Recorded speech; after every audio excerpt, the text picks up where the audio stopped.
Thank you for viewing this YouTube archive of a Conscious Consumer Network broadcast. Please feel free to share it far and wide. Check out our weekly broadcast guide for weekly updates on scheduled broadcasts. Help keep us on the air by contributing to our network support fund. You can follow us on Facebook and Twitter, or get in touch via email. We thank you for supporting free and independent media.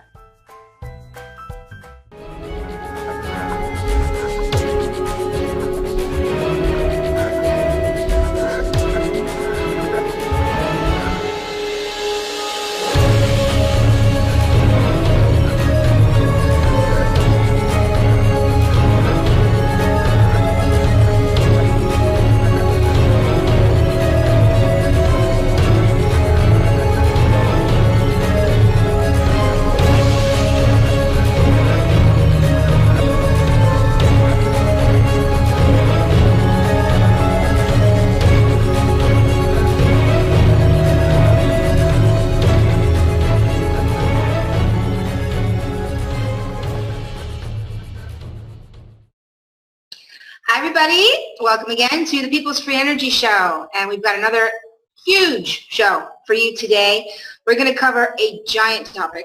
Yes. It is electronic harassment and targeted individuals, and this is a very unique show because we do have some personal experiences, and what this show does is it's going to go through some of the darker technologies, the advanced technologies, some of the black ops types of technologies, things that are not in our everyday lives that they're actually using on the human population without our consent. Yes. So before we freak out too much, because some of the stuff we're going to show you is really going to make you like freak out a little bit, because it's like this stuff is very real and it's scary. I just want to make sure that through this whole thing, we let you know that we're going to provide solutions, okay? Because there's things you can do to protect yourself, yes. And you don't have to be afraid, just be aware. That's right. So once again, I just ask that you please look at the information, keep an open mind, and allow yourself to absorb this knowledge that we're trying to pass on to you.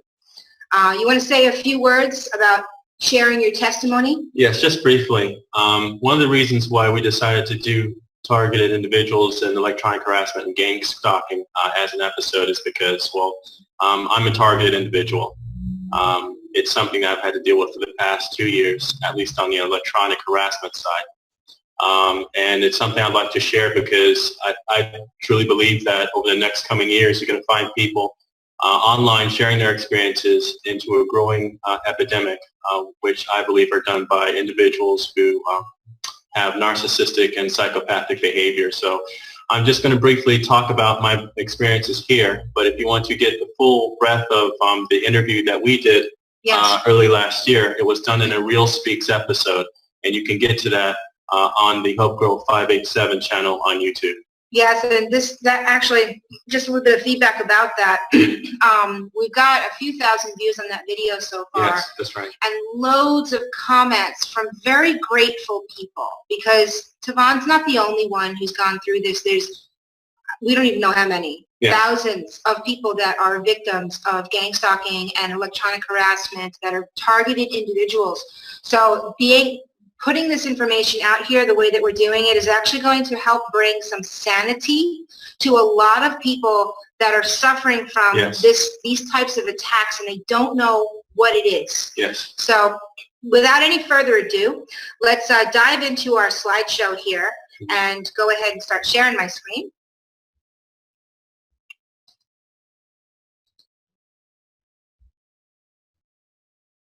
Okay. So we're going to start with some vocabulary terms. And take it away, Tavon. Okay, so the first word for the free energy vocabulary is radiant energy. The energy of the electromagnetic and gravitational radiation. It's a form of energy that can travel through space. The SI unit of radiant energy is the joule. And let's go back and forth. I'll take the next one. Okay. We're going to talk about orgone energy as one of our vocabulary terms. It's a noun. It's the universal life force energy defined by scientist Wilhelm Reich in the 1930s. also defined as etheric energy, prana, chi, biophotons, soft electron, and scalar field. And we're going to cover some of Wilhelm Reich's work later on in this show. Yeah. Okay, a couple more terms. Okay, next word, orgonite. Simply metal shavings. It's a device that you make, handmade. That's simply metal shavings and quartz crystals encased in epoxy or fiberglass resin. The concept was invented by a Carl Hans Wells using metal powders in resin. It's used to clear the environment from harmful effects of electrosmog. It's also a technology that is based on Wilhelm Reich's orgone energy. And also we have the EM field. This is an electromagnetic field, also EM field, is a physical field produced by electrically charged objects. It is comprised of electrical and magnetic potentials, and affects the behavior of charged objects in the vicinity of the field. The electromagnetic field extends indefinitely throughout space and describes the electromagnetic interaction. And the last word is psychotronics, Wow. a particular branch of parapsychology developed by the Soviet-era Eastern Bloc that supposes an energy or force to emanate from living organisms and affect matter. Now, this sounds very similar to orgone. Coined in 1967 by Zdeněk Rijak. Very good. Want to say it again? No. No? Okay. The research led to numerous conferences into the field during the 1970s and 80s and sparked Cold War fears of mind control and directed energy weaponry. Basically, psychotronics now is considered directed energy weapons. Okay, now here, this looks like a list. It's simply just a link of the materials that we're going to be discussing today. You can go on all of these links to basically verify what's being discussed on our presentation. So yeah, once again, these shows, we work really hard on putting them together. In the last couple of weeks, we've spent many days finding these links, putting this information together into yet another research packet that is this slideshow. So anyone who's affected by this or wants to learn more about this, they can go into this and they can find all the links that they need so that they can go and inform themselves and educate themselves. And I have to say it, knowledge is power. Knowledge is power. And in this case, very true. knowledge is detrimental. It's important. Yeah, yes, it's very, or lack of knowledge. Lack of knowledge. Yeah, so you need to know what you're dealing with here so that you can protect yourself, so that you can be strong in your everyday life. All right, so we're gonna head into gang stalking. Okay, so just believe it or not, people still don't know what this is. Yes. Okay, it's been around for several years. They've been calling it gang stalking. They put a name to it, but it's very real, and it's not really very well known. And if you are a targeted individual and you have these things happening to you, you might be watching this show right now, and this show. You are. Yeah, I hope you are. This show might change your life, and it might free you. It might be like the show that changes everything because you realize, holy crap, this is happening to me. And so let's go ahead and let's talk about gang stalking. Okay. Gang stalking is also known as cause stalking, organized vigilante stalking, stalking by proxy, community-based harassment, and covert war. These are basically harassment and discrediting campaigns waged against a targeted individual. Neighbors are often recruited to participate. Other recruits tend to come from extremist groups, witch covens, secret societies, public servants, satanic cults, and also co-workers. It is an operation comprised of rogue factions within society, private security firms and or organized criminal mafias that have access to both private and government resources. Now, this might not be official access, by the way. This could be through people who are members of these groups. Can you pick up? Sure. The purpose of such a program is to frame, isolate, and destroy a target financially, socially, and professionally via slander, framing for non-existent criminal activities, online harassment, and following the target everywhere he or she goes. Targets are whistleblowers, Good Samaritans, minorities, artists, activists, and others from different groups of people who have been labeled as a domestic threat. They are followed and harassed by civilian groups who have been hired by private security companies who either directly or under contract have classified security access within the law enforcement, intelligence, or ex-military intelligence. In addition, covert federal agencies are granted large budgets with unknown agendas. In continuation of the definition, gang stalking is also called nowadays as COINTELPRO 2.0. Now, the original COINTELPRO started in the 1950s but as an obscure branch of CIA's MK Ultra project group during the Cold War. Modern COINTELPRO style harassment consists of unique, carefully engineered, unprovable events in addition to the mental torture to produce psychological stress in the victim as the just cause for their forced removal from society. So you want to remove someone. You want to bring about a situation among their neighbors, contacts who they associate with that to say that this person needs to be removed. They're crazy, something's wrong with them. If you're in an official capacity, that works. But while you're doing that, you also have another group out there actually driving this person into some stressed level. So the intended outcome is one or more of the following. Create a violent reaction within the target, leading to a criminal offense, thus perpetuate the need for a police state in reaction to growing domestic terrorism, aka making a Manchurian candidate. Look up Manchurian candidate to find out what that is. Repeat incarceration of the victim due to minor offenses. Most likely the victim was triggered to act out. Some police within local law enforcement may be involved in this setup. Keep going. Yeah. Either forced or induced detention in a psych ward. A V2K target victim is encouraged to seek professional help if they tell acquaintances, family, or friends that they hear voices. And induced suicide. Depression and financial ruin compels victims to commit suicide, prime motive of the operation. If the victim dies, this form of assassination is also called soft kill. Directed energy may also be used to brute force trigger the heart muscle to beat irregularly. Is the target wearing a pacemaker? Okay, so we're bringing in gang stalking first because they use electronic technology along with this gang stalking. They can do. For those who are target individuals, you might not get the full brunt of the electronic harassment. At different levels, it depends on the situation. For a lot of people, it just might be on the street actors, people following you around, just out run-in-the-mill type of activity.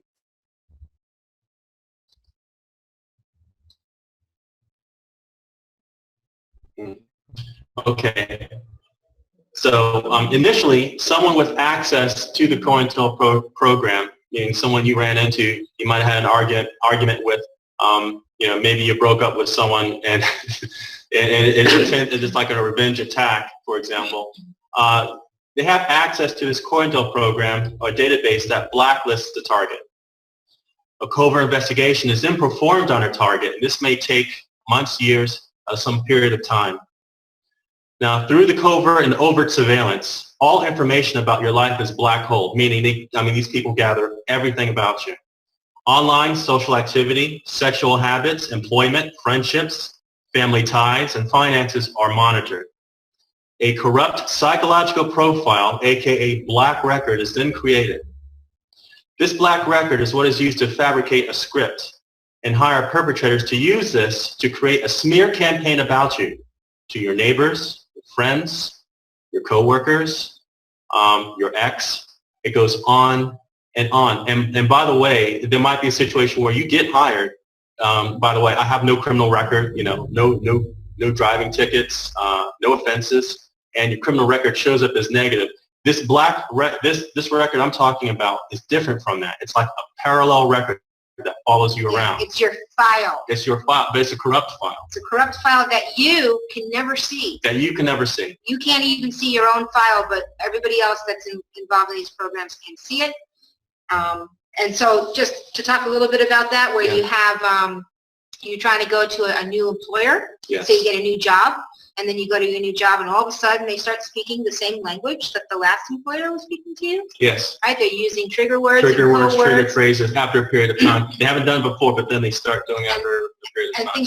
things are like acting a little weird. It's a psychological game, and so let's keep going on. You want to read this? In every series of stress event type 1 introductory event, the end result is a virtual isolation control grid. It's created around the targeted individual, or TI. Finally, for the electronic harassment to activate, your EEG and biorhythms must be captured to be uploaded to platforms the perps use to primarily track and electronically harass you 24/7. We're going to go into in-depth into that, because they get a signature on your body, right, so that they can follow you around. Just so you know, the EEG is your brain scan. Excuse me. In every series of stress event type, 1 introductory event, very high energy effect is staged. The obvious purpose is to be certain the victim knows that this is external harassment. There are no events which do not fit that apparent purpose. Okay, so we're going to play a video now, and this is an example of gang stalking, but this was done in a strange way. This was a family that lived in a neighborhood, and they all started doing things to make them feel like they were going crazy by honking the horns, right? That's right. They were honking horns on their cars. Every single person in the neighborhood. It was like a community gang stalk watch. And also program. mind that the type of cars that are doing this, just to show that not only a lot of people can be involved in this against one group or one family or one person, but also be people on their, let's say, shift on their job. Right, so you had police cars doing it, you had fire trucks doing it, it was everybody doing it to this family. So Biggie, go ahead and this is the evidence of gang stalking ABC News clip. It's about 6 minutes or so. Go ahead and run the clip, Biggie.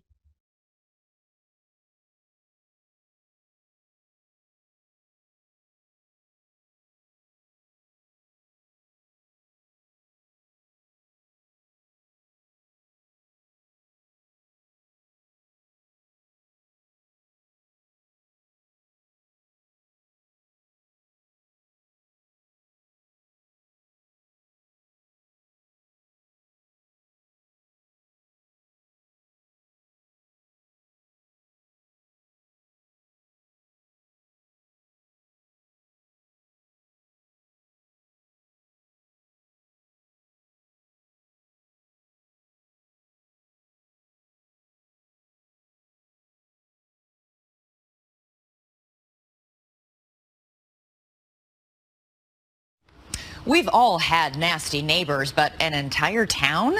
Think how annoyed you get when just one person honks at you. Now imagine all your neighbors driving by sitting on that horn 24/7. Are they tormenting one family, or did that family wear out its welcome? We want you to decide. Here's Paula Ferris. Of all the homes in Hubbard, Ohio, it might be the last one you'd expect folks to fight over. But this vacant house on East Liberty Street is the hottest property since good old Nehemiah Hubbard founded the town 200 years ago. Oh, what a fuss over a little fixer-upper. This all started in 2007 over a simple real estate deal, correct? Right. It was the property next door here. Meet Rick and Cindy Kurlich, longtime Hubbard residents. They say all they wanted was to buy the property next door. The only problem? It wasn't for sale. These folks, John and Marlene Clementi, had inherited half the house. The other half was tied up in court. But Rick Kurlich tried to buy it anyway, even though it had been in the Clementi family for generations. I says, well, you're not getting my land. And I said, that's not right. It's my family since 1922. How could you do that? The Clement family called me up and they told me to take my bid off the table. And if I didn't take my bid off the table, we'd be bitter enemies for life. Rick never got the house, but he says he's still paying for what he did. As the town fire chief, Clementi had lots of friends, and as the town fire chief, Clementi had lots of friends, and as the town fire chief, Clementi had lots of friends, and suddenly Rick and Cindy say it seemed like every single one of them was driving by honking the horn. And it wasn't to say hello.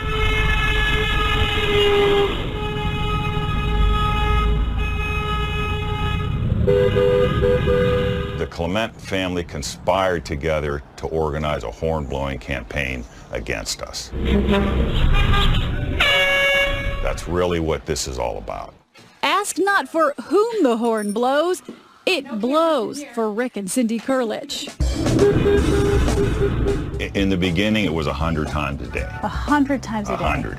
So they began planning their payback. Their house now bristles with expensive surveillance cameras. As we were looking them over, just watch what happened. The last camera is down here on the tree. Okay. Oh, somebody just honked their horn. Did you hear that? Yeah, it's never Was that a ending. friendly honk? Probably not. Okay. Rick says his ear is now finely attuned. You can tell an import horn from a domestic horn. Who are these horn blowers? Not just people in the town, but people who work for the town. Firefighters, including some from the department John Clementi ran, and police. Here's one of Hubbard Township's finest, not serving, not protecting, just honking. It's enough to wake the dead. This hearse caught 10 times. And would you look at this? The horn on the bus goes. An education for Hubbard's next generation of horn blowers. Rick and Cindy renamed their dining room the evidence room. Wow. There's more in the basement. There's hundreds and hundreds of photographs and discs and stuff here. You're like a detective. So when did people start blowing the horns? Were you recruiting people, telling them to get this guy out of town? That's what he tells everybody. John says he can explain everything. His son's girlfriend and some of her friends would occasionally blow the horn, but he says that was just their way of saying goodbye. But he says that was just their way of saying goodbye. But he says that was just their way of saying goodbye. When they would leave the house, the girls would toot the horn just to let them know they're leaving. A little toot? Yeah, Rick says, like this car leaving the Clementi's driveway at 4 in the morning. Does the city of Hubbard have a horn blowing epidemic? An epidemic? No. We do have a problem in one particular area. We patrolled around town with the police chief, Jim Tafe. At some point, people began blowing horns, but it became clear at another point that on occasion it was used to harass the person that lived there. Kurlich began taking horn blowers to court. He says he got orders of protection against more than a dozen people, and he didn't stop there. He started suing. Somebody beeps, Rick sues. Beep, sue. At the Trumbull County Courthouse, the legal paperwork is piling up. Rick is now suing no fewer than 40 alleged hornblowers, including the Clementis. This isn't my job, and I don't want to do this, and I'm sad that I have to. Kurlich versus everybody. It seems like the town of Hubbard is against the Kurliches, and everybody's in on it now. Why wouldn't you be against them? If you beep your horn one time, he'll take you to court. Just a regular beep. Does the city of Hubbard want the Kurliches to leave? I believe so. Do you think you've made matters worse? We don't know how else to stop it. We knew it was a long shot, but we asked both sides if they would consider mediation. We would love it for it to stop, but how do you get everybody in Hubbard to come to a meeting and say stop? Now there's a thought. Get everybody in Hubbard to come to a meeting. I don't know.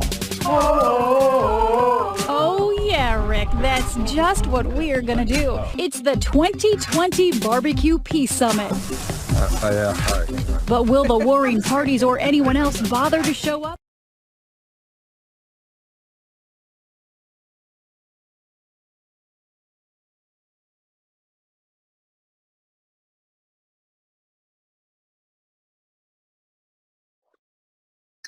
All right, we're going to move into electronic harassment. And I want everybody to try to look at all the information that we're covering, because you might say that doesn't really apply to me because this is this, that, or the other. But this stuff is going on our entire planet right now, okay, in many different countries. It's all coming down from these like upper echelon levels of government surveillance, all this stuff. So it really is all connected. Yeah. So we're going to move into electronic harassment. And what will we be talking about? Some of the different devices that are used, right? Yeah, we'll get into a little bit more devices. And we'll start with a brief overview of what it is, and then kind of go into some of the technology. Okay, because these devices are really, they're pretty interesting. And also, I just wanted to warn everybody ahead of time that we do have a pretty graphic picture coming up of a body. So I want to make sure if you got any kids around that we'll let you know before we put it on the screen. But it's necessary to put the information out so we can show some of the effects of some of this equipment. So take it away. Okay. Electronic harassment is the use of electromagnetic devices to harass or kill another human being. These devices are also known as soft kill weapons because they try to do it over a long period of time so that it's unprovable for people or the coroners, for example, to ascertain exactly how that individual died. Electronic harassment uses directed energy weapons to torment, agitate, cause illness, and slowly cook the victim over a long period of time. You cannot see the beam, and the effects are silent. It's the ultimate active denial killing weapon. No one's going to own up to murdering you using this mode because it's so silent. Such use is a violation of rights of the human being under the Nuremberg Treaty. Okay, and that Nuremberg Treaty? Yeah, and that'll be cited again in an upcoming video. Yeah, we're going to show a really powerful testimony video. But the Nuremberg Treaty basically said you can't experiment on humans without their consent, basically, or their knowledge. For any reason. Right. No reason. Okay, so this is used in mind control programs, electronic harassment. They use it in mind control programs in order for real-time mind reading, erasing thoughts and memories, and short-term memory loss. They employ voice-to-skull microwave technology to disrupt the human psyche. Dark neural linguistic programming uses threatening, abusive phrases to control thought patterns and behavior. Transmitted phrases can be looped via a recorder with a live operator directly to the skull as a form of noise torture. This disrupts sleeping patterns, hypnotizes the subject, and occult practices are used. In recent years, the number of gang stalking harassment claims has risen such that there are many support groups for targeted individuals in communities and online. So what we want to make sure that we convey is we're trying to do a 3D presentation of the equipment and the technology that's used. We're not really going into the esoteric too much as far as, this energy field and that, ascended really master. important. Like, we're not going into those places. We're just trying to keep it on a practical level so you can see the technology that is being used in the reality of our world. Yes. And we're going to show some really telling videos as well. That's correct. That's right. So let's go ahead. So what's this? Okay, so this is just a simple overview of this technology that we're talking about. Is basically, if you understand how a microwave works, then you have pretty much a good idea of what is being used against you. It's that simple. Okay. So understanding that everybody uses, well, not everybody, but a lot of people use microwave ovens to heat up their food and their coffee or whatever. And when we get to parts like when we talk about metal, think about what happens when you put metal in a microwave, right? You can't put metal in the microwave because it'll explode. Or heats up. Or heats up. And so if you've got metal in your body and you're being microwaved, over a long period of time. Over a long period of time, that's what happens. Also, if you understand basic things like cell phone signals and how that works, and also Wi-Fi in your house. So these are like the practical things that can help somebody understand that they've taken those forms of technology and they've created weapons out of that Unfortunately. stuff. So it's, here's an example. This is an interesting picture. It really looks like a microwave oven that has the door taken off. And with that golden trapezoidal form is what's called a horn. It simply focuses the beam. It's like a microwave oven with a horn at the end of it. So it'll focus the beam of what's going on in the microwave. Yeah. Okay. And then here's some more pictures of these different weapons. Yes. So some of this stuff you can actually buy online because they're used as they're called dispersion tools to get rid of rodents and bugs. So what you're looking at is ultrasonic. These are basically ultrasonic deterrent equipment that you can purchase online. The parabolic dish in the upper left-hand corner is an ultrasonic transmitter. And what you see in the others are ultrasonic transmitters. The only one that isn't is in the middle on the left is a golden horn. That's more like a microwave type piece of equipment that someone's built.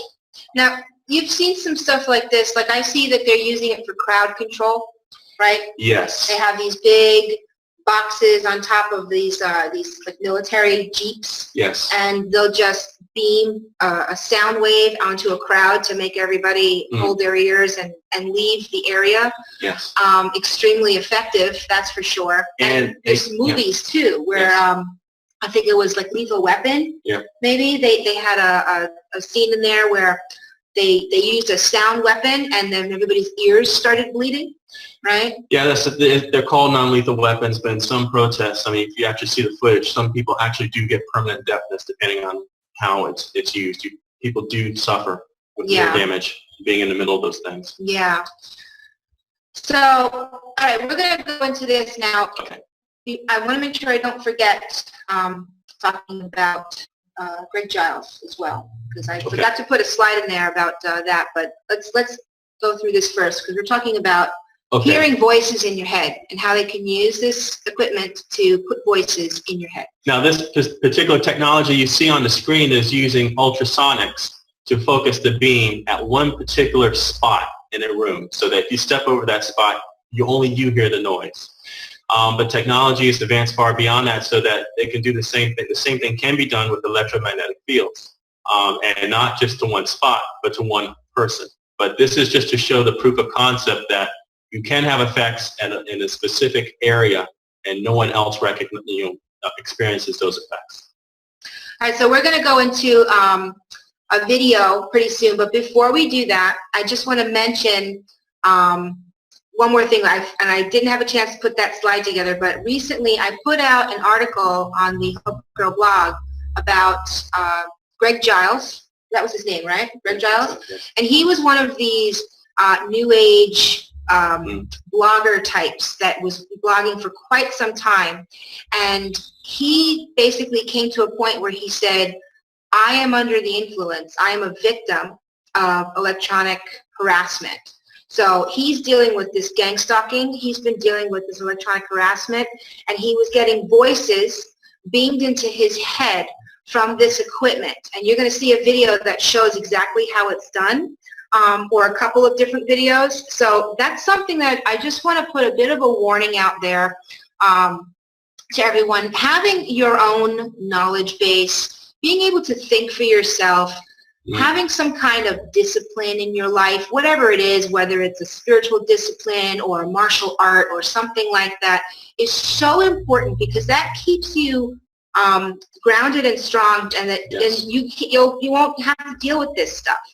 But there's a lot of people that are just so easily led by a lot of these gurus online and all these different movements, especially the New Age movement. And there's a lot of information out there that says that it's been a designed movement and it's been planned.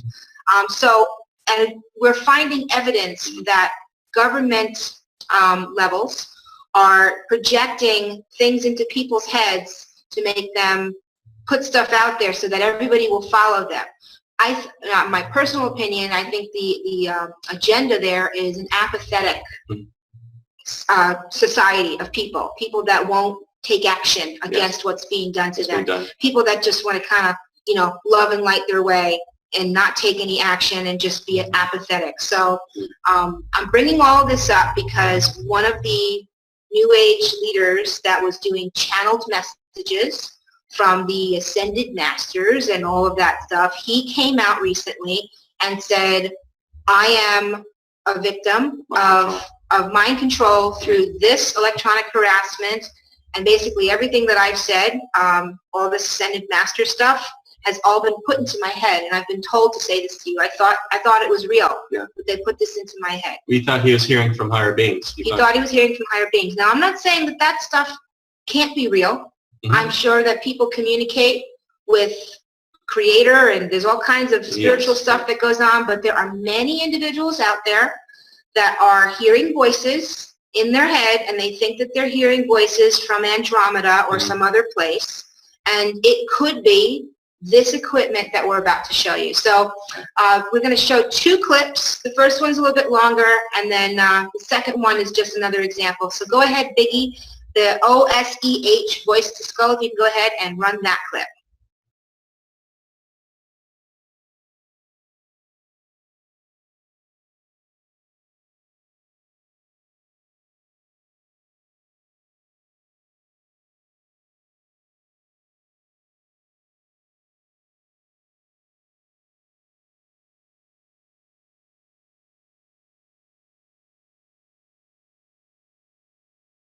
This man, Dr. Joseph Pompey, who's got a thing about annoying people with sound. Hey, you. Ma'am, please wake up. No sleeping in the library. Most people of his age don't know much about sound. The most antisocial they can get is turning their car's hi-fi up in a quiet neighborhood. Dr. Pompey has studied sound for so long he's got letters after his name, and he came up with something a bit better. That's not a speaker system. Now this is a speaker system. The whole idea of his sound spotlight system is to make sure that only one person can hear him, even though they're 20 meters away. Hey, you there. You on the laptop. Are you downloading illegal files to the library network? I hope not. Hey, you there. Studying. Miss, can you hear me? I think it's time for a break. Hey, you. Looking at CDs. We're watching. Taking the mickey out of innocent readers might seem a bit childish, but there's a reason why Dr. Pompey comes here to test his kit.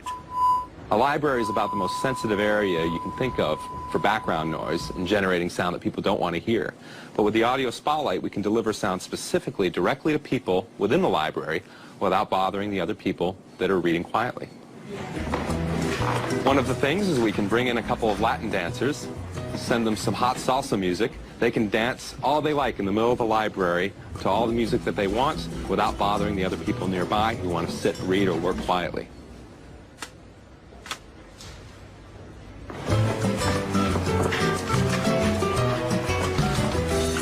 The system works like this.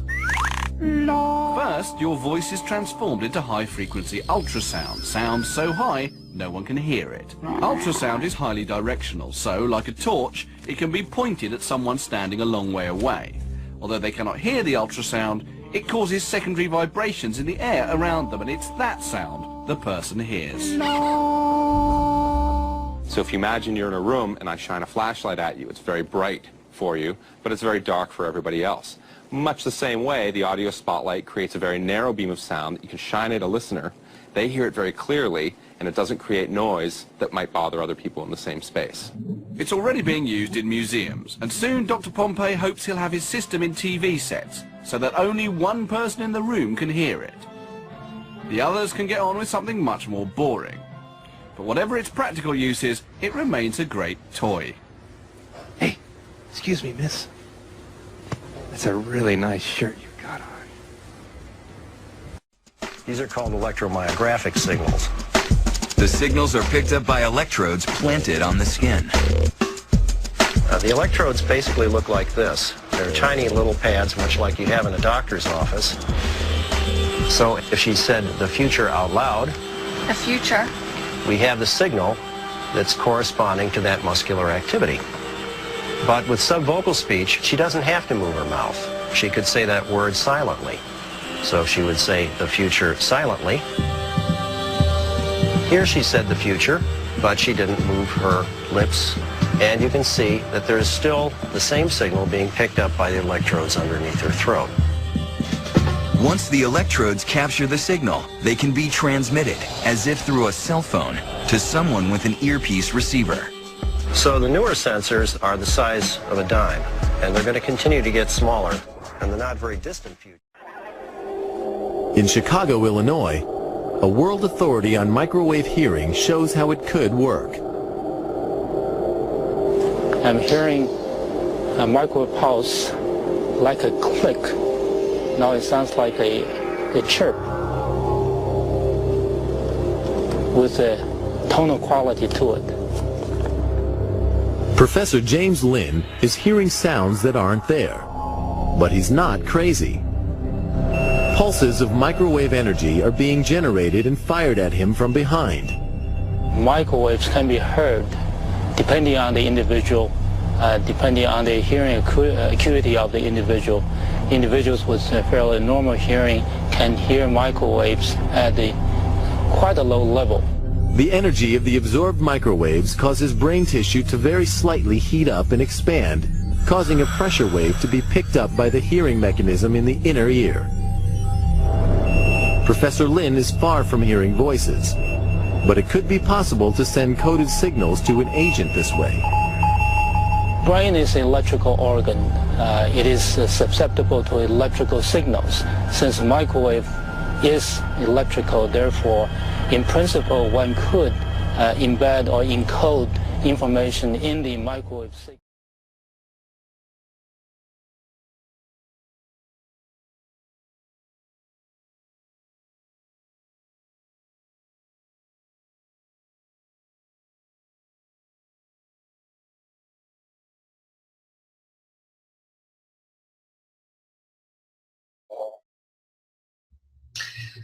All right, so we have another video we're going to show you now.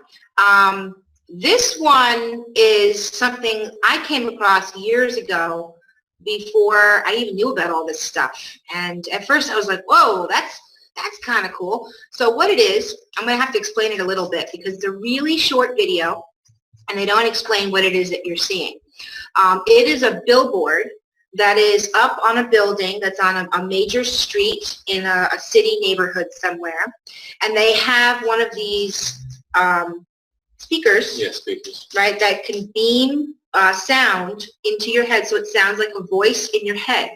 Now, the advertisement is meant for, I think it's some kind of a haunted house attraction, right? It's like around the Halloween time of year, and they're having a haunted house, and they're trying to get people to come to the haunted house. So they put this billboard up, and they have this person whispering, "It's not your imagination." Yeah. What's that? Who's there? Right? So you're going to hear that, and you'll see the people reacting, but you have to watch really closely, and you have to really listen, because as they move, you'll start to hear it. So these are sounds that are actually projected into your head that you can walk by. So this is what they can do, and they actually started doing it on a billboard out in the public to see if it was as an advertising thing, yeah, because they thought it was cool, but they're actually using this on people without telling them that that's what they're doing. So anyway, go ahead, Biggie, and run the clip.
I had to get my girls to come over look.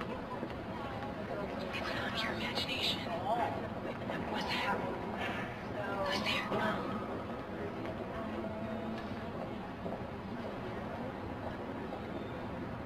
It's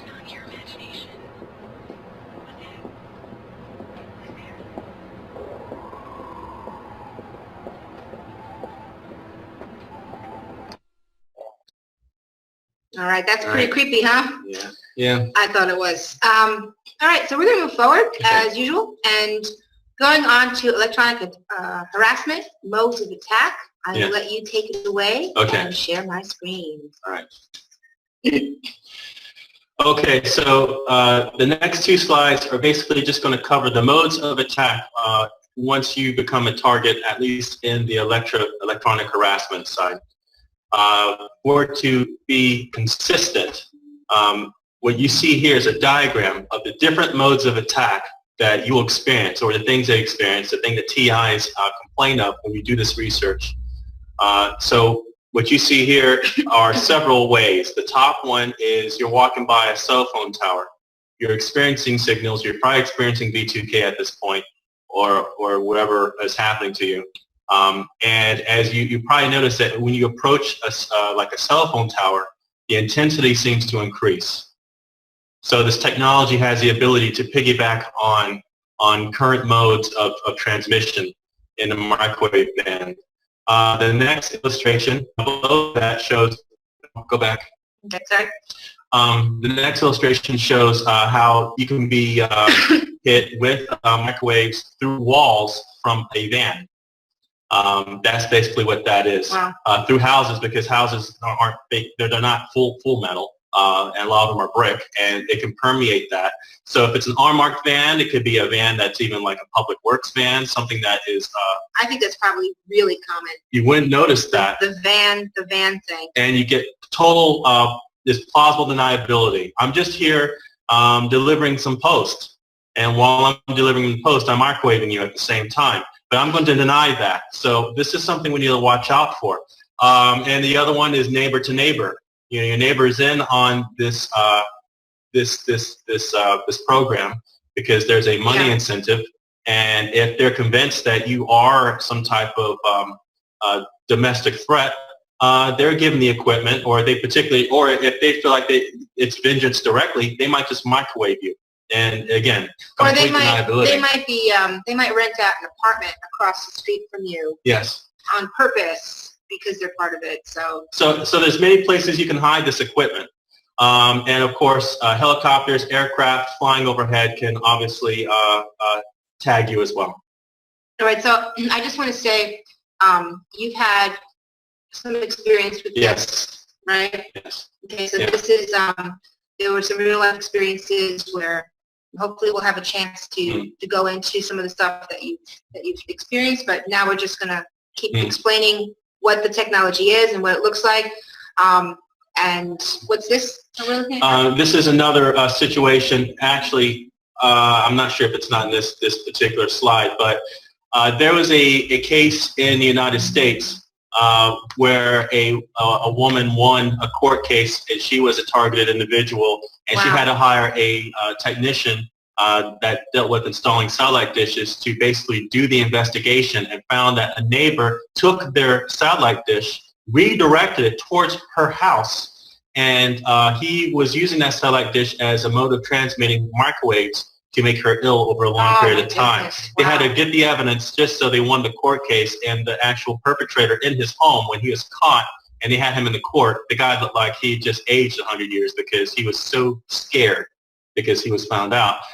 But we see other illustrations where, again, a car could be someone driving through driving just, you know, an unmarked car or a regular car. These are just modes of attack, because if they could be sitting on the street all day, if you're in your house for the most of the day, you could be getting a good lethal dose. Okay, so before we go any further with all this, I just want to say that as a technician, yes, if you've got energy weapons being beamed at you, it's not like, well, what can I do? I'm just a sitting duck. There's nothing I can do. That's not true. Yes. Right? There are things that you can use to measure the environment around you so you can tell where the beams are coming from.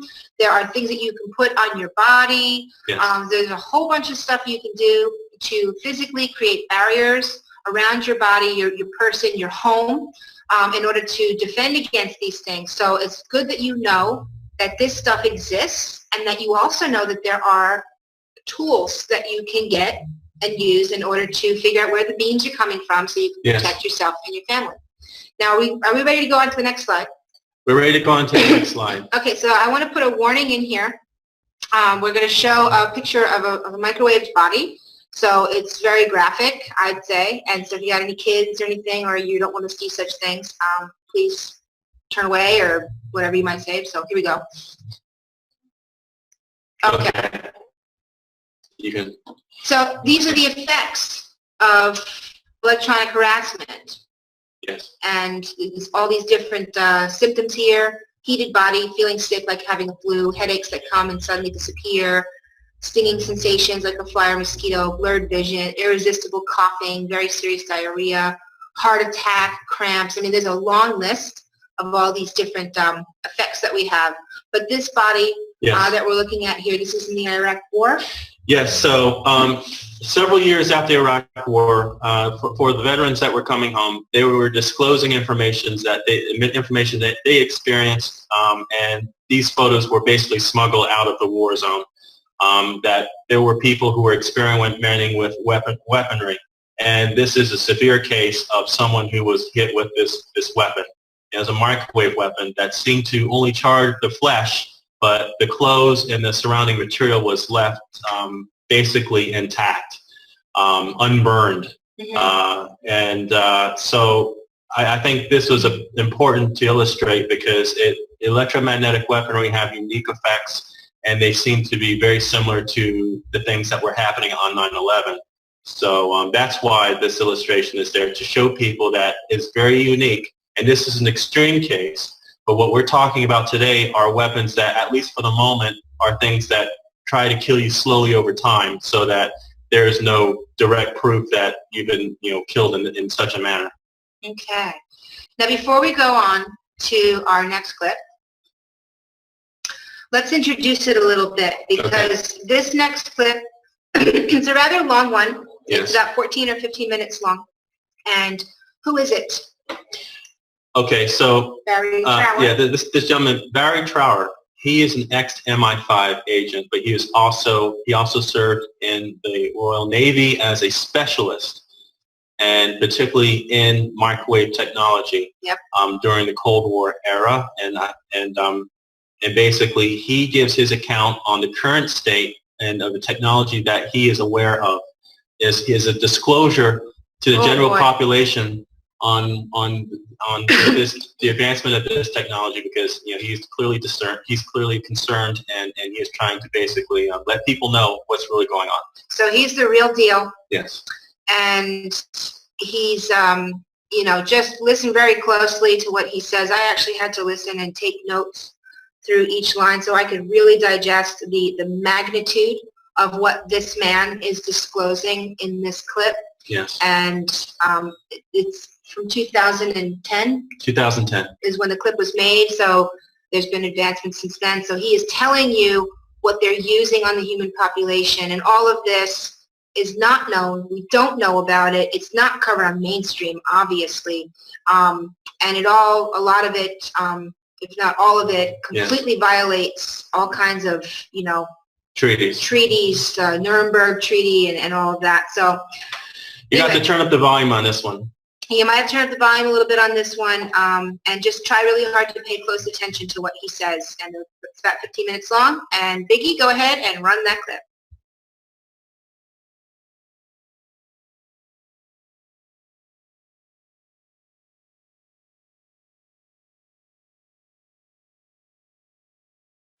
Barry, thank you for joining us. It's my pleasure. It really is my pleasure. I understand you have a wealth of experience with microwaves. Can you begin by explaining to us how you began your career in microwave technology? Yes, of course. In 1960, I was in the Royal Navy, and I worked partly with the underwater bomb disposal unit, partly with microwave warfare, and some of the other time with radar. Microwaves were involved in all of those three different areas. So whilst I was in the Royal Navy, I trained in all aspects of microwave technology. And as anybody will tell you that's been in the forces, the training you receive is second to none. You practice it, you talk about it all day, you sleep it. So since 1960, I have been involved in all aspects of microwave technology.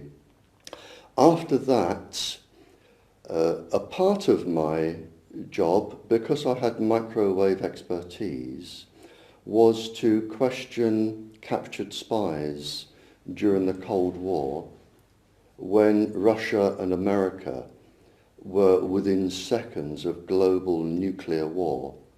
And microwaves by then were really sophisticated stealth weapons.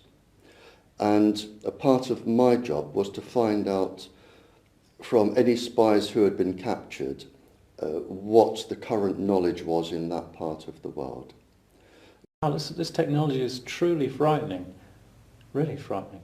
Well, this is why it's microwave weapons were introduced from the 1950s, 60s, 70s to the present day. And this is another level of proof. They are so effective, if you're not in a hurry to get rid of somebody, they are so effective as a stealth weapon to beam somebody, and this has been done many times, and it's recorded.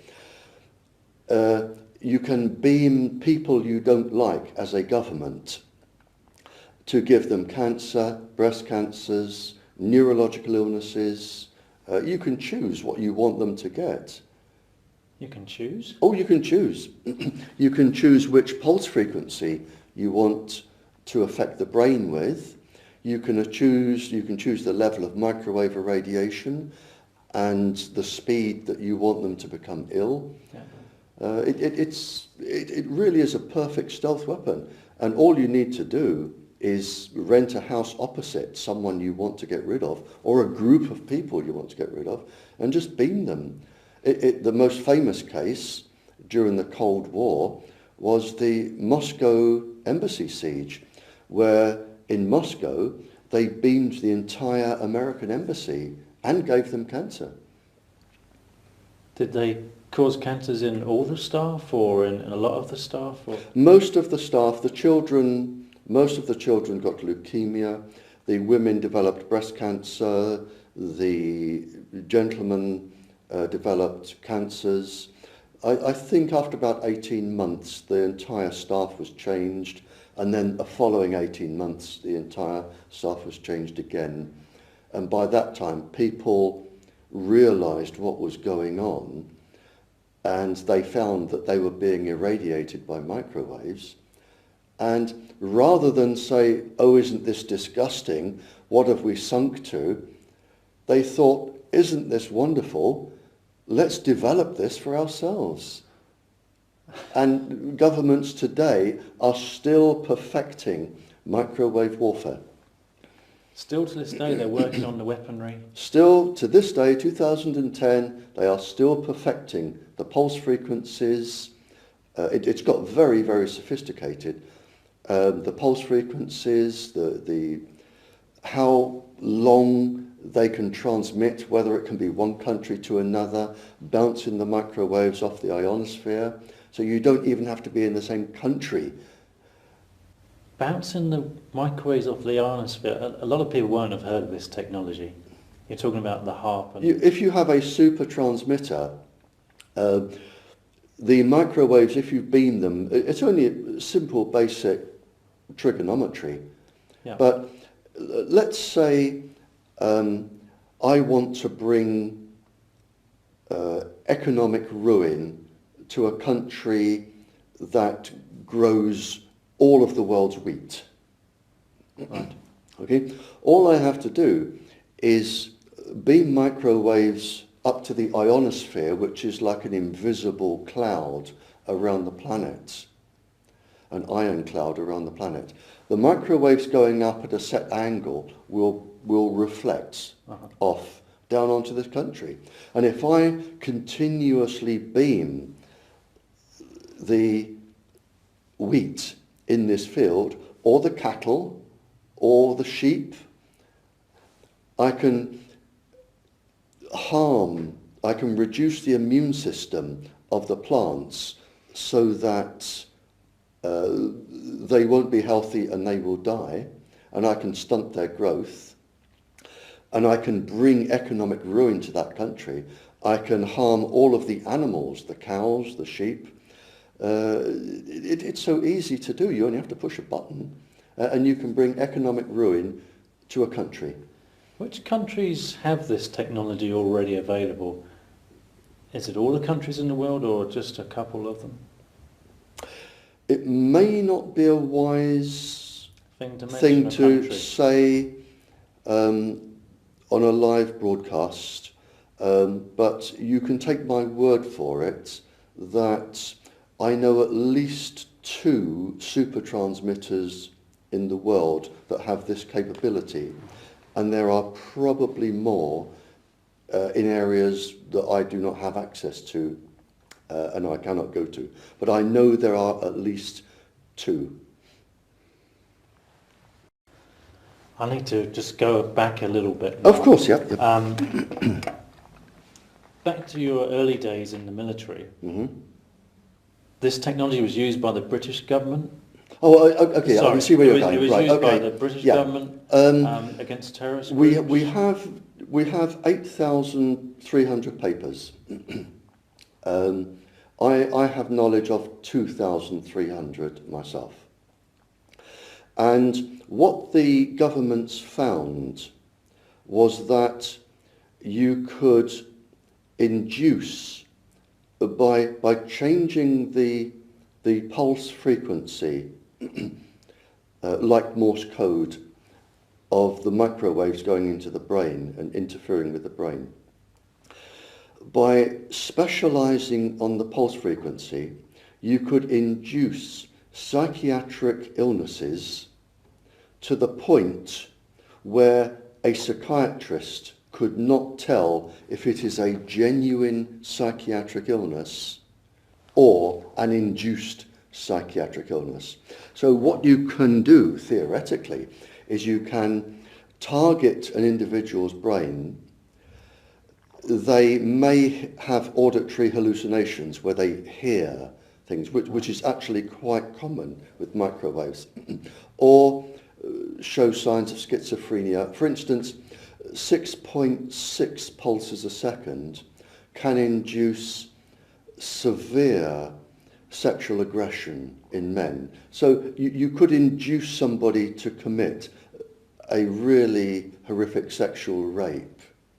So technically what you could do is have somebody committed to a psychiatric hospital or a jail for a crime just by somebody saying that they had a psychiatric problem whereby they didn't. Yeah. There is that. You can target other parts of people's bodies. You can target the heart and cause heart seizures. You can target the lungs and cause bleeding. You can target, if you're clever enough, some of the essential glands in the body that control all of the hormonal systems. So if you have dissidents or people that you don't like as a government, it's very, very easy these days to irradiate them and either have them wind up in jail or in a psychiatric hospital. And of course, there is no come on you. Yeah. Now, these weapons that the governments have and are still using, are they more powerful than, for example, the Wi-Fi I might have in my front room, or my cordless phone, or a mobile phone transmitter? No, in fact, they're actually, the power is slightly less. Less? The power is slightly less. The difference is, where you might use Wi-Fi, you might go in after work and do a couple of hours and then leave. And the Wi-Fi is going out in all directions. Here, they are targeting you probably with a beam. And it is on you all day. It can follow you everywhere you go, and it can target you when you're asleep as well. So you're really getting a concentrated dose. It's a bit like putting the light on in your house and sitting with a light, or have somebody follow you with a searchlight and beaming the searchlight on you all the time. So there is a difference between that. But in fact, the power can be less. It just takes longer. One specific paper from the government that lists all of the illnesses that you can get from microwave sickness, including severe neurological disorders. We have a government document that actually says this needs to be kept secret from the Western governments because it will affect the efficiency of the military, the weapons industry, and it will also affect industrial profit. We have the government telling us that This technology is dangerous? This is the United States Defense Intelligence Agency advising the Western governments to keep this secret so that they can protect industrial profit and military functions. Kind of startling, really, isn't it? It is so horrific that if it wasn't real, if somebody wrote a book on this, I would say this is so stupid, you could never make up a story like this. And it all goes back. It goes back to the 50s, the 60s and the 70s, when microwaves were found to be such a perfect weapon and so dangerous to the military that the United States Defense Intelligence Agency told the Western governments to keep this quiet. And they did. And this is why we have this. We have documents that show that governments pay people to experiment on people against their wishes. Well, not against their wishes, without even telling them. So, and we have all this information going back to 1976. Everything was known by 1976. Everything. We needed no more proof, no more research, nothing was needed. And we have drawn up in this country, the Nuremberg Treaty. And the Nuremberg Treaty was signed by all of the nations of the world. And it is a very specific treaty. And what it says is that no human being will be experimented upon without his or her consent.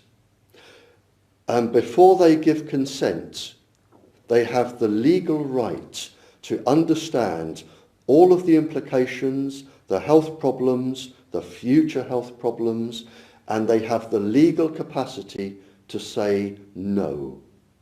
And where this is relevant here is that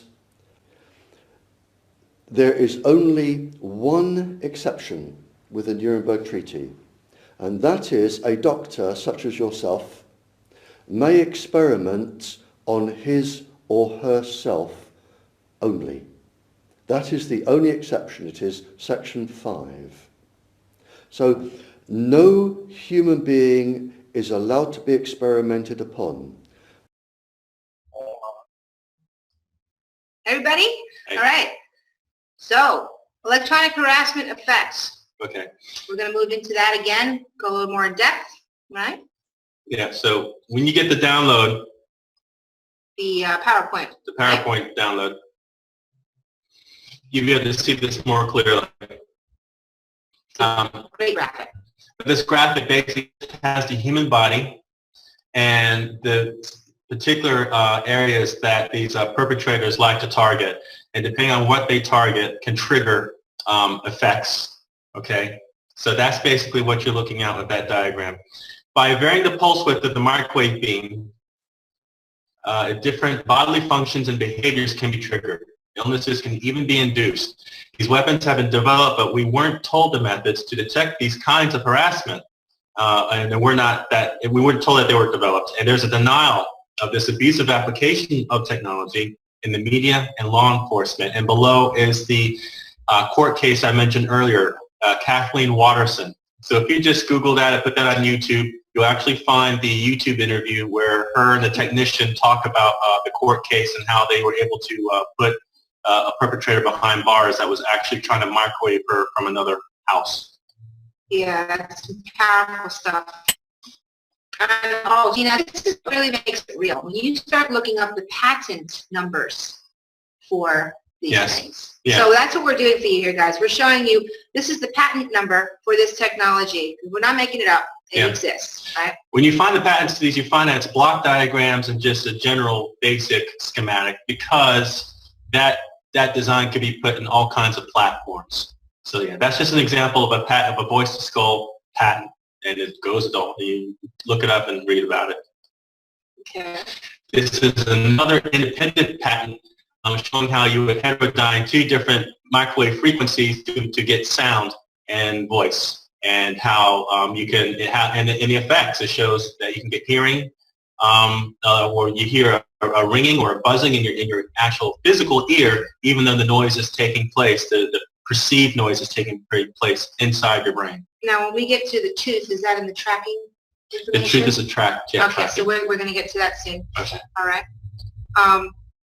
Okay. Here we go. Now, this is important because Tom Bearden is a retired Army general, I believe, a colonel, and he has a website called Chinneer.org. He's been online forever, basically, and he's one of the first people to talk about this technology and its effects on free energy. What you're looking at in this diagram is how you can mix electromagnetic fields to create effects that are like sound waves, or create things like changes in temperature, changes in pressure, in the area where they intersect. That's really interesting. So in this diagram, you have the squares where the beams intersect. That's where it's the affected area. So in that affected area, you can have things like sound, or you can have changes in temperature. You can have all kinds of effects depending on what power you apply, what frequency you apply. Now imagine the scalar, the transmitter 1 and transmitter 2 in this diagram are two different cell towers. And if you had the means of controlling a signal from two different or two more microwave sources, imagine what you can do with that technology. So this is basically just outlining the general idea behind that. What we have here are examples of tracking technologies, but the first technology we need to be aware of is something called a fractal antenna. You have antennas that you hang out on your house, or used to, that were used to pick up terrestrial signals. They're a certain size, maybe a couple of feet long. These fractal antennas, they use chaos theory and patterns that repeat over and over and over again. Fractal patterns. So when you use fractal patterns, it was discovered recently that you can make antennas much, much smaller because they have a large bandwidth. So these little tiny antennas have like the performance of like much, much larger antenna arrays. So it's very powerful. And what you're looking, so they're similar designed to maximize the length or increase the perimeter on the side sections of the outer structure. The material can receive or transmit electromagnetic radiation within the given total surface area or volume. And so the first one you see is like on a PCB or circuit board, copper traces that are shaped like a tree. And on the second illustration is like a theoretical 3D antenna made of metal that looks like a root structure or tree branches. So this shows you that these are basically these repeating patterns are ideal antenna structures. And now you're going to see why. Now, more tracking methods, we're seeing the RFID size tracking chip used for animals. This basically talks about the parts of the chip and its size. And as you're about to see, technology has progressed since then. This shows another application of the chip, how it can be injected with the syringe and the size of it. We go to the next one. This one really creeps me out. Okay, the size of it's dust. It's microchip dust. So the image on the left is a chip called, I think it's called a Mu chip by Hitachi. They're really proud about these chips. And the other chip on the right is similar technology, but these are called smart chips. And the idea behind them is that they relay certain basic RFID information through RFID. And they're used, the application that is released for these chips that they put as like an advertising thing is that they'd be great for sensors.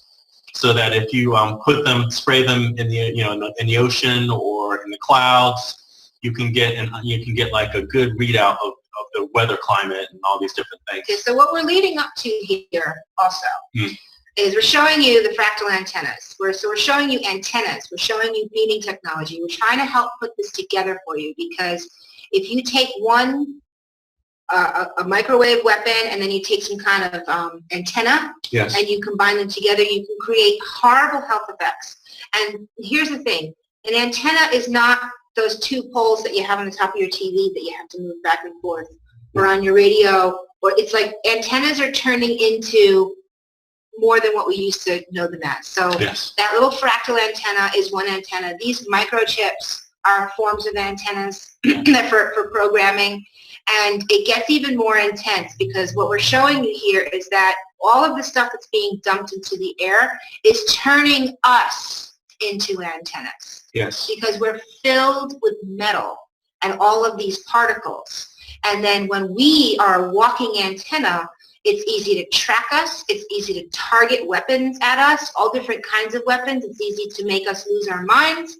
There's a lot of stuff that they can do with this. So now we're going to go into another, okay, this is the RFID So chip this, again, an RFID chip, these chips, pick up an RFID signal, they basically send information back at that size. And as you can see, they have a bunch of them floating in a vial of fluid.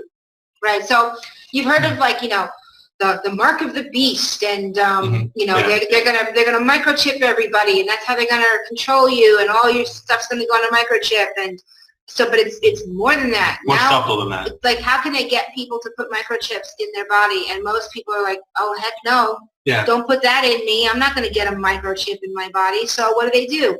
They'll put it in the air so that you don't know that you're being microchipped. Yes, that's right. Right. So now we get down to another level. Because it gets even smaller than those. It gets into nanoscale. Yes, that's right. So that's where the technology of smart dust has gotten to the nanoscale. On the right, you see an example of a diagram that was taken off a research paper and it's available online. But basically, these chips now have like a polymer, so that the body, I guess, will accept it, but they have a polymer thing around them. And on the left isn't a nanochip.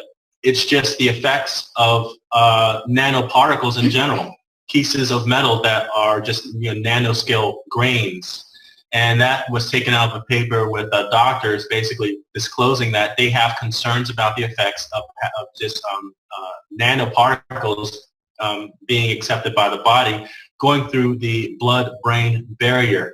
That was their, when doctors put out, anyone who's read these things, when doctors put out, when they say they have concerns, that means it's probably 2-3 times worse than what they're saying the possible implications are. So this stuff can get into your skin. And the next slide, I just put this in there as a follow-up from our last show, where we were talking about GANs.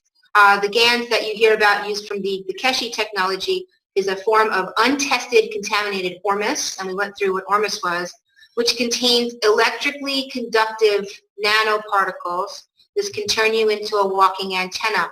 These nanoparticles go into your skin, turn you into an antenna, and it can also lead to heavy metal poisoning, okay, at the very least. So it's another thing that's not good for you. It's toxic to the body, and it can be used to turn you into an antenna so that they can point weapons at you. Now we'll move forward, because this is also being done, the same concept is being done through chemtrails.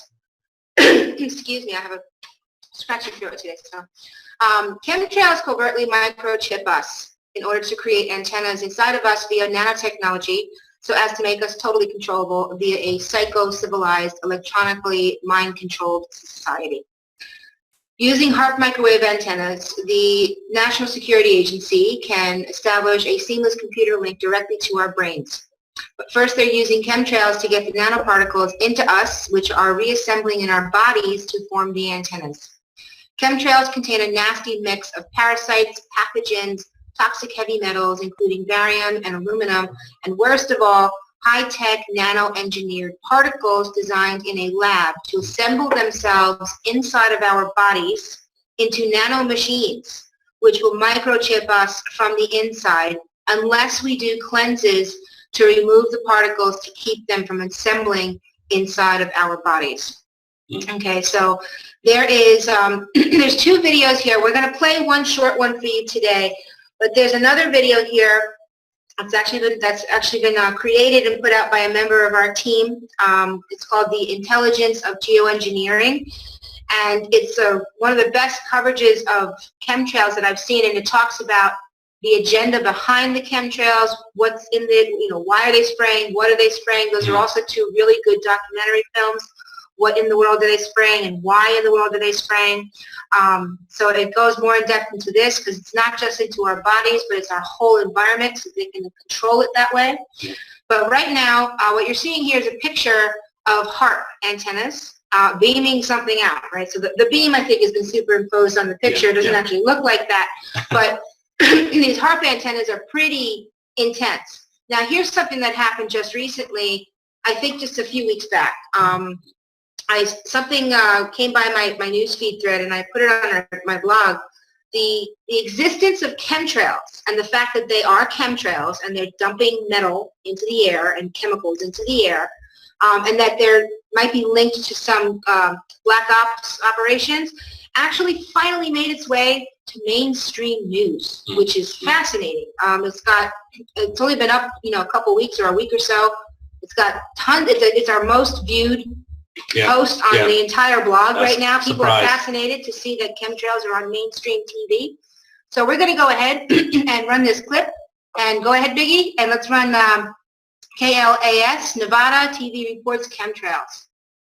Strange things in the sky are pretty much an everyday occurrence here in Nevada. Right now, our skies are buzzing with aircraft flying in red flag exercises, and who knows what they're testing up at Area 51. But the object that recently appeared over a nearby town has people scratching their heads, wondering, what the heck was that? Well, the person who photographed the object contacted who else? The I-Team's George Knapp. It kind of looks like a cloud, but it's not a natural cloud anyway. You'll see why in just a few seconds. It's a white, fluffy formation that could have been emitted from the back of an aircraft, though not like any aircraft that's been made public. So what is it? And is it connected to all those other puffy lines we see in our skies? Yeah, they were just out over here. Just out here about halfway across the pond. On a clear day back in December, Alamo resident and amateur photographer Malcolm Harris stopped to capture images of ducks sitting in water just off Highway 93.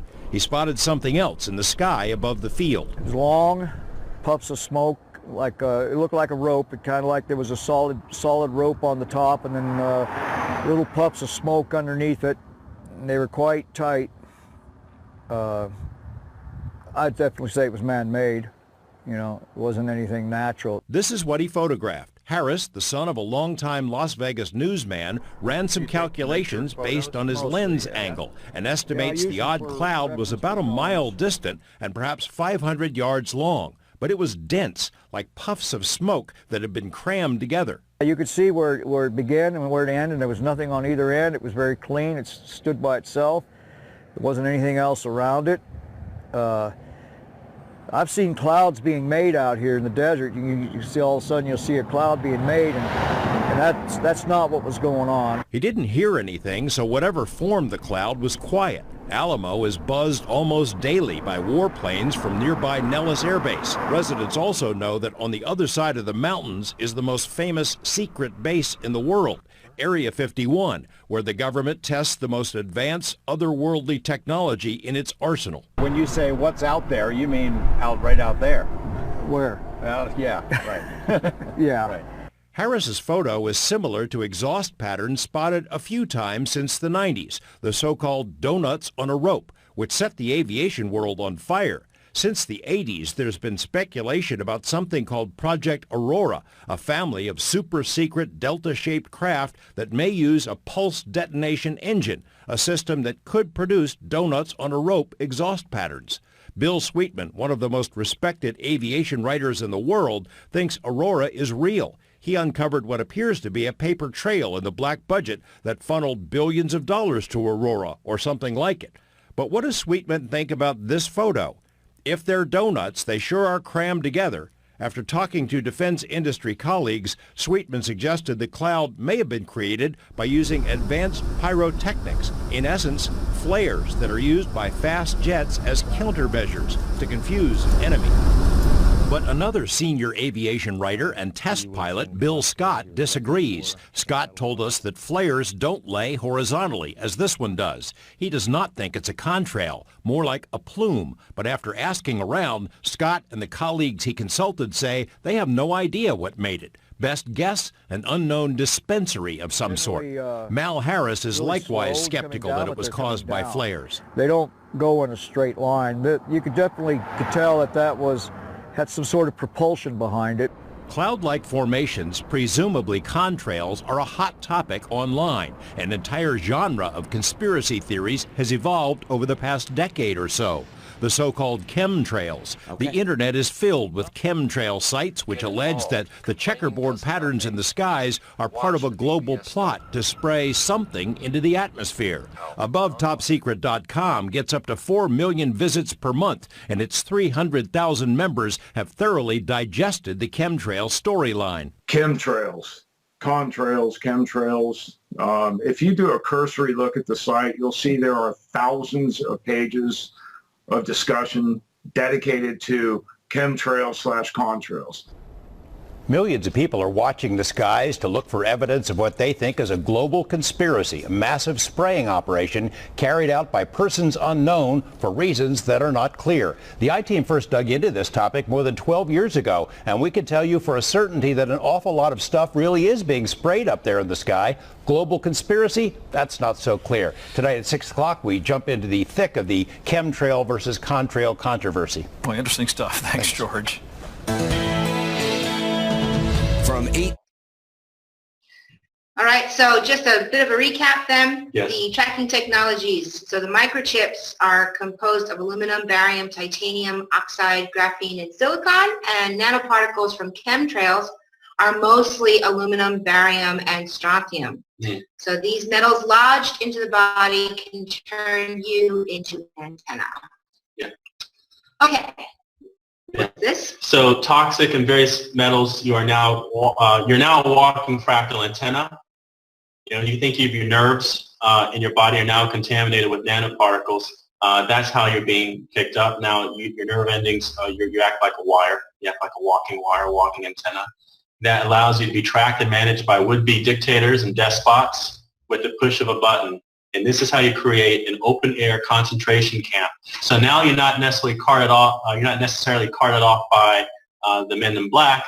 The concentration camp comes to you in the form of a virtual grid. Oh wow! Look at all these patents.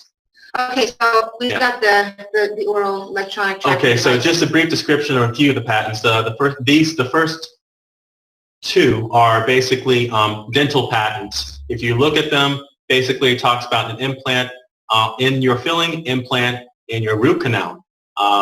And it's like an RFID type of thing. So unless you're being told, I mean, basically you can think of the implications for that, but basically it says, yes, it's tracking you by your teeth. Well, I just wanted to talk about that for just a second because can we go ahead and share that? Okay, we can. All right. So what happened was Devon's had problems with these things. So because he's a technician and he can figure out all this electricity, right? So, and the beams, and he's been doing different things and testing it to see if it works. Then he discovered, because he has a root canal. He had a root canal. Yeah, had a root canal. And it was fascinating. Well, that's a light way to put it, but we've got this one device that measures where the wires come in from, right? So it's like a little, not the wires. It's a field. It's like a field counter. It's a field counter. Okay, so it starts beeping really loud when there's a field and a signal being picked up. One of these types of signals. So I was putting it next to his face, and right over on this side was where his root canal was. And as soon as you got close to it, it was beep, beep, beep, beep, beep, and there was, beep, beep, beep, nowhere else. I tried it on me. Zero. So we were able to actually zero in that he was transmitting signal from his root canal. And we have it on video. And we have it on video. We're going to put it up on YouTube in a little bit. So we went to the dentist, who thought he was crazy for removing his root canal. But he went and he looked up these patents and saw that they are putting tracking technology inside of root canals and also inside of fillings.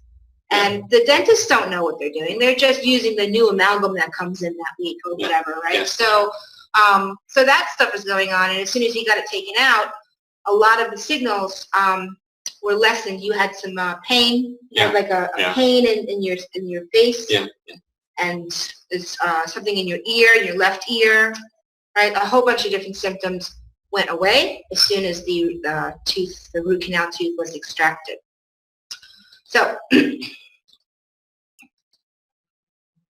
okay, so we're moving forward. Patents. Okay, other tracking methods. Okay, this is just to show that there's a person I think you should look at, a German scientist and journalist by the name of Harold Kogs-Vella. He has 2 YouTube links talking, and he just gives a good description of the technology in the more in-depth, longer talks. And also the NASA document. The NASA released a document talking about this technology and its applications, and it's amazing. But they actually did talk about this document that was undisclosed called Future Strategic Issues, Future Warfare, circa 2025. The future is now. So if you put that in Google search engine, you'll get the document. You can download it and read for yourself. It's talking about nanobots used as swarms, intelligently basically control dust in the air. Oh my goodness. As a chemtrail delivery system, and something called explosive smart dust. Again, swarms of dust that go into a target and then explode. It's interesting stuff. Wow. Okay, so we got through a lot of that. Are we going into solutions now? Yes, let's go into solutions. Woo! Thanks for hanging in there with us, guys. That's a lot of really ugly stuff. Yeah. But like I said in the beginning, there's real things you can do to protect yourself. You don't have to be afraid of these things. They exist, but we can beat them. Yes. So let's talk about some of these solutions. We're going to go through a bunch of them. Okay. Ignore dismissed or inserted threats, fears, or negative thoughts. So anyone who's a TI that's being electronically harassed, you know exactly where I'm coming from. Again, this is something I'd never wish on anyone to experience. But any inserted threats or fears or things to basically lure you as a person, to make you feel unconfident, to make you feel depressed, dismiss them. You must reinforce yourself that you are a human being and you have rights, and you must assert yourself as a human being on this planet. Yes, and the power of prayer.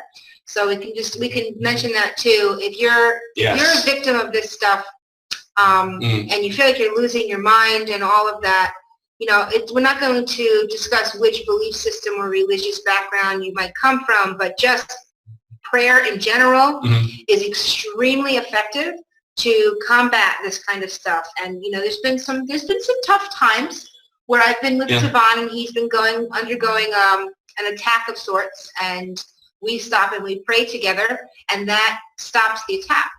I can't imagine personally, I have a strong belief in God.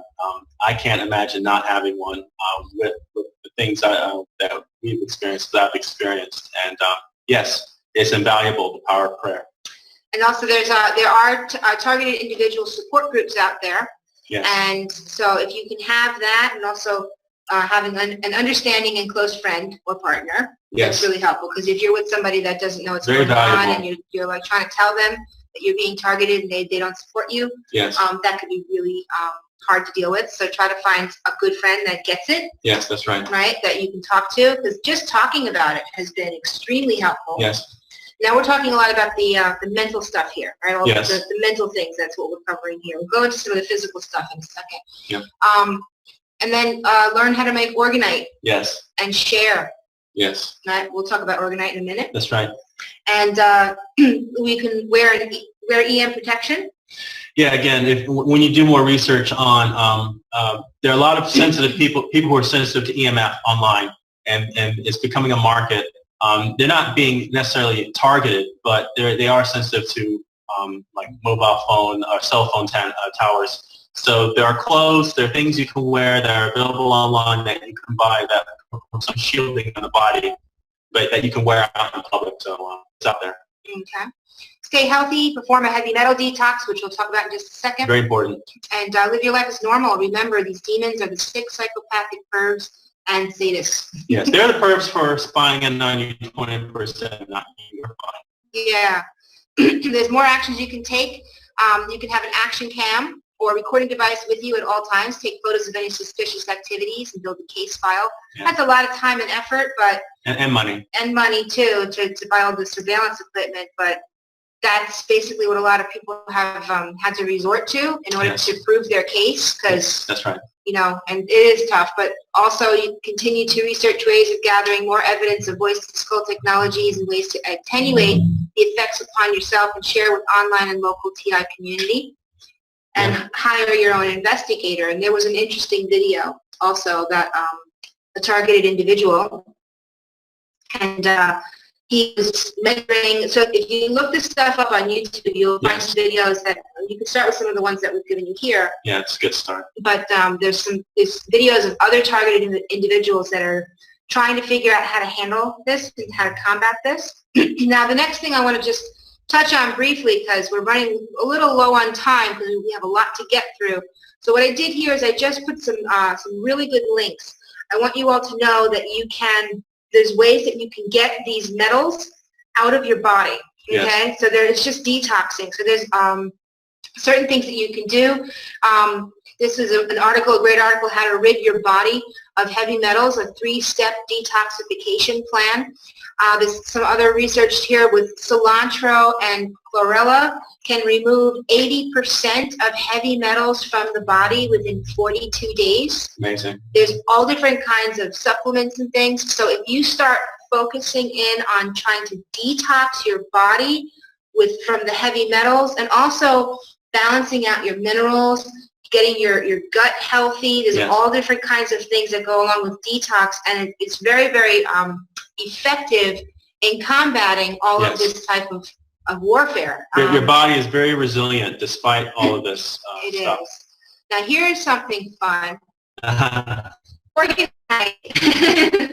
Okay, so with the things that have been going on in the past 2 years, I really took on an interest in orgonite, researched it, and I started making a batch of orgonite. But basically what it is, again, it's this resinous material that you make into shapes, sometimes in jewelry, that was invented by Carl Hans Wells. It's a mixture of catalyzed epoxy resin with metal shavings and particles or powders poured into molds.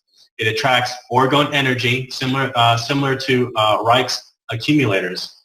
Some people also add quartz crystals to the mixture to enhance the performance of orgonite. So orgonite basically is a substance which functions as a self-driven, continuously operating, highly efficient energy transmutation device, drawing in the negative energy and turning it into positive energy. The thing that I like about orgonite, and you'll notice what we're showing here, this is Tavon's orgonite, which is made out of powders. So it's not the clear resin with all the pretty shapes in it.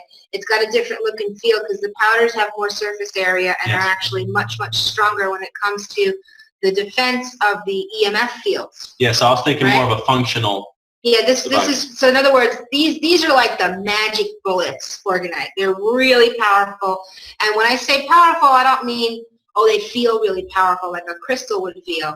I mean, you can measure this. Right? You can take an electric meter and you can measure this. The ion counter. And I want to just actually give a little bit of a testimony. Yeah. I'm going to stop sharing that for just a second because we're going to hold up some of these things. Yeah. He started making these pendants, right? And these are just really simple pendants. It's orgonite, and there's a neodymium magnet on the back. And I've got one here that I wear all the time. And I just have to say that what happens when you wear something like this against your body, against your skin, it's actually neutralizing all the Wi-Fi, cell phone towers, and any kind of like beams that might be coming at me that make me like all crazy and jittery. And it actually kind of like does this thing where I have this, it calms me down. I sleep with it on. When you first put it on, you wanted to take a nap. When I first put it on, there was an adjustment where I was like, whoa, I should take a nap. But it was like, it was very calming, and it allows me to not have like that this anxiety that I sometimes I used to have anxiety or whatever, like a lot of us do. It's a very stressful world, right? So these are pendants. You can wear them on your body. We'll hold up some more stuff we've got here. Charge plate. Here's the actual charge plate. It's double-sided. The gold color you see is brass. Brass, yeah. So that's a brass powder, and then he made 2 of them and glued them together. Right. So a charge plate is something that you could put things on, like you could charge your drinks or your food. You put your plate of food on there, and it actually helps. Yeah, conditions. It structures the water. You'll see it in another picture We're gonna have soon. some stuff, so you can use stuff to structure your water. What's this? Pyramid. We've got Giza measurements for a pyramid that you made, right? It's got a nice soft bottom on there, and we're still working on getting this stuff up so we can sell it as well. Yeah. We actually are selling it here in Morocco and in Spain. In Spain as well, and these pendants are really popular. People love them. And this is like your tower buster. So this is it's like for your desk or for your home. Right. It's all powders. It's all powders. So these are things you put around the house. Then you have things you put on your body. You have things that you can put your food and your drinks on. There's all different things you can do that way. And again, it makes a huge difference. We've got these all over the house. Yeah. We've created a fortress here. And interesting things happen in the clouds above our house. Like chemtrails start to break up. You see them above our house. Yeah. And, so we have this fortress. Tavon made a whole bunch of these and went around and like surrounded the entire property. So we're in this nice, safe bubble. So let me go back and share my screen so we can get through some more organite material and information. Okay, so this is the, these are the different powders that you use. Yeah, the different powders. Do you want to read that? Yeah, sure. Organite emits soft electrons that can be detected from an ion counter. A charge plate, a flat dish-like disc made from the substance, is able to change the pH of drinks sitting on top of it.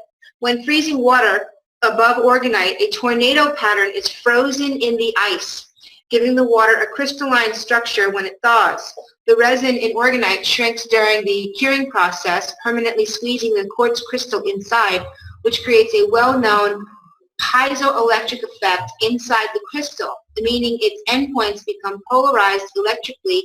This apparently causes it to function more effectively as a positive energy generator. Although crystals improve the function of organite, they are not necessary for the organite to work, and that's important because a lot of people, you see a lot of organite with lots of crystals, and it's all crystals. Yeah. And crystals, they have functions. They have some function. In like the electronic world. Yeah. A lot of them are really used for a lot of spiritual reasons. Yes. But they do use crystals inside of electronics and computers and things, but they're not necessary for the organite to work. Yeah, that's right. So organite converts harmful EM. Anyone can build these devices with easy-to-find materials. There's so much information online, you can just jump right in and start experimenting. Organite is simply a mix of metal and resin, polyester, urethane, or epoxy. I tend to use epoxy, jewel-grade resin.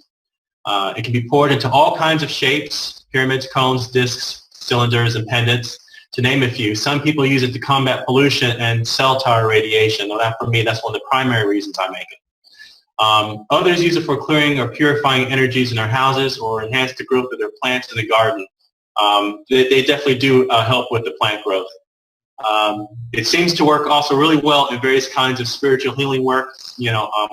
And we have received positive feedback on the organite we've given organite to the local community, like Hope already mentioned.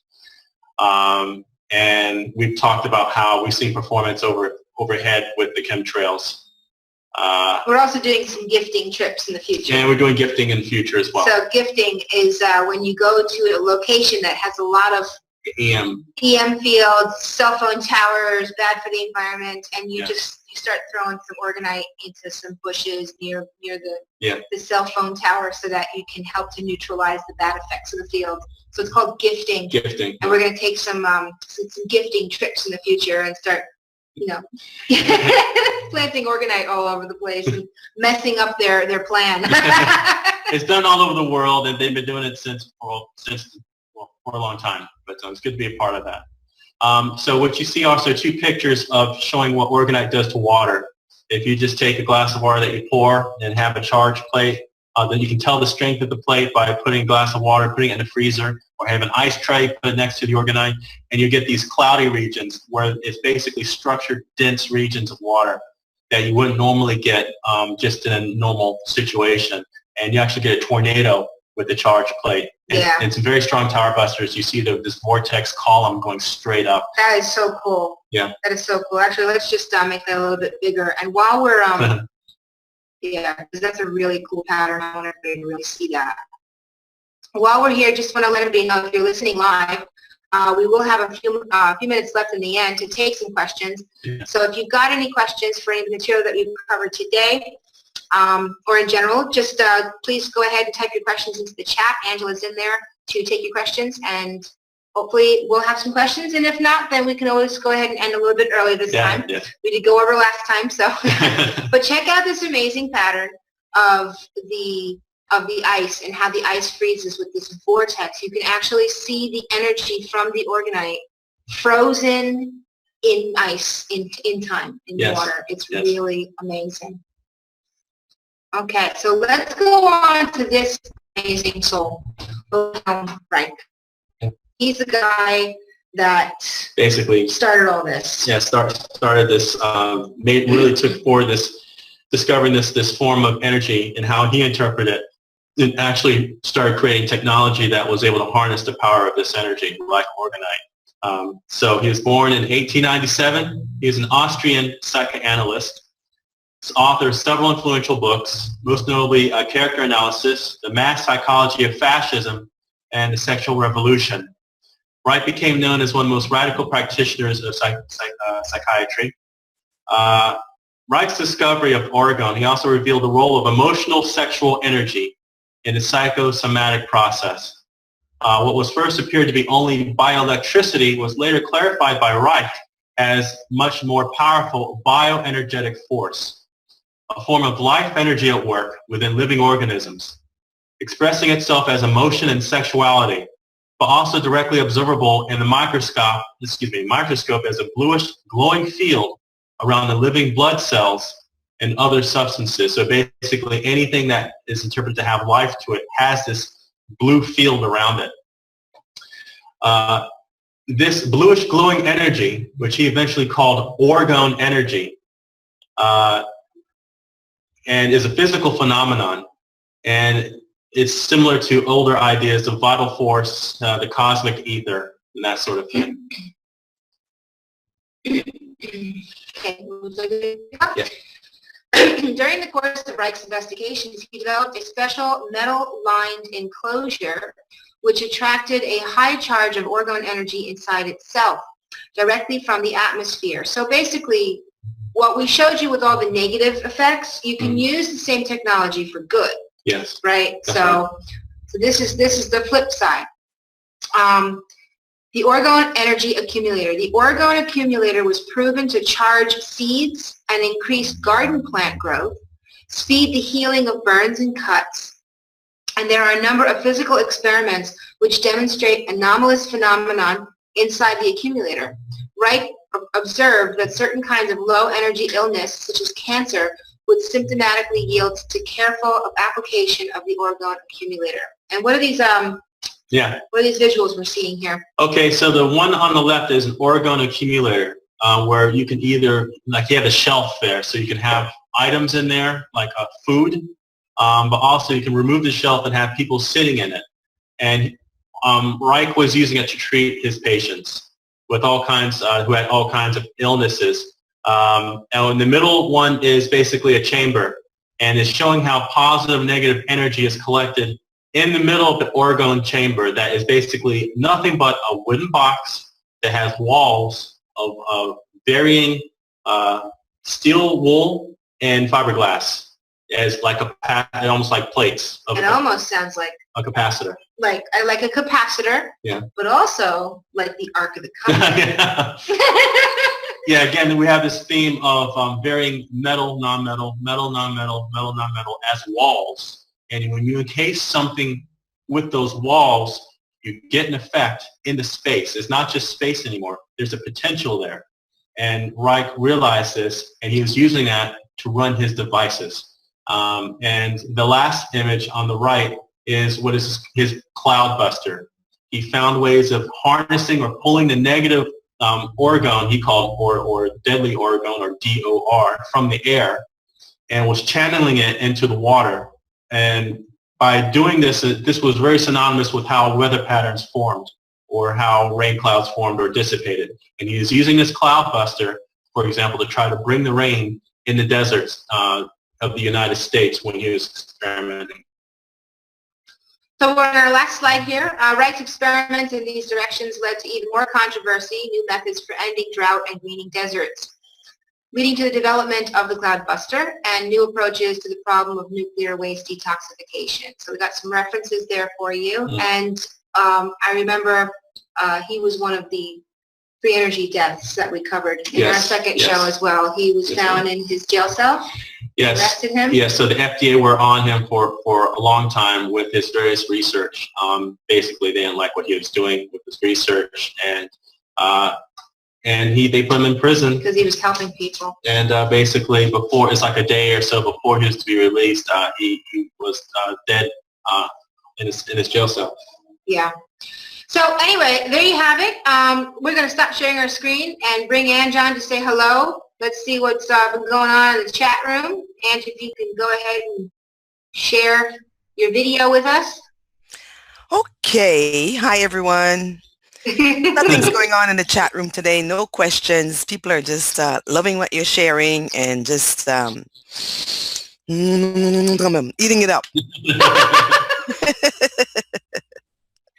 Well, that's excellent. Thank you, everybody, for watching. Since we have a few minutes left here, we will just, we'll talk a little bit about the purpose for these shows, the purpose for what we do. So we actually put these shows together because we wanted to create like an awareness campaign to say that we know our stuff, we're doing what we're doing, so that we can bring some awareness to the work that we do. And so we're trying to build a new generator. We still have the QEG going strong. There's all kinds of really awesome things going on with the big QEG. Yes. But you don't hear too much about it because we've privatized a lot of that project because we couldn't keep reporting every single little tiny thing. However, we did just release a huge 3-hour tuning video a couple of weeks ago. And this tuning video, it's like, it's the kind of thing that we normally would charge for, but this sort of information was so well done. We wanted to make sure that it got out there for people that are building the big QEG. So James Robitaille, who, oh, by the way, he was supposed to come on today, but we had to shift our schedule around a little bit because last week's show took on a life of its own. It was really big. It's got a lot of views, and it's created a lot of ruckus. We've got a great stuff happening from last week's show and not so great stuff, and people are pretty upset when they heard about some of the things that we disclosed. But we're just trying to do some research and just put it out there so that you guys can decide what it is. And that's the reason why we do these shows. And just so you know, Hope Girl is a whistleblower. I've always been a whistleblower from day one, and that's how I became Hope Girl. I blew the whistle at my job, and I lost my job as a result of it. And if I see something like what we found, then I'm going to go ahead and blow the whistle, because especially if it's harming people. So I want to make sure that people don't lose their money and they don't lose their health if it's dangerous. I just want to let you guys know what's going on out there. So with that said, we've got our project that we're working on. Yes, that's right.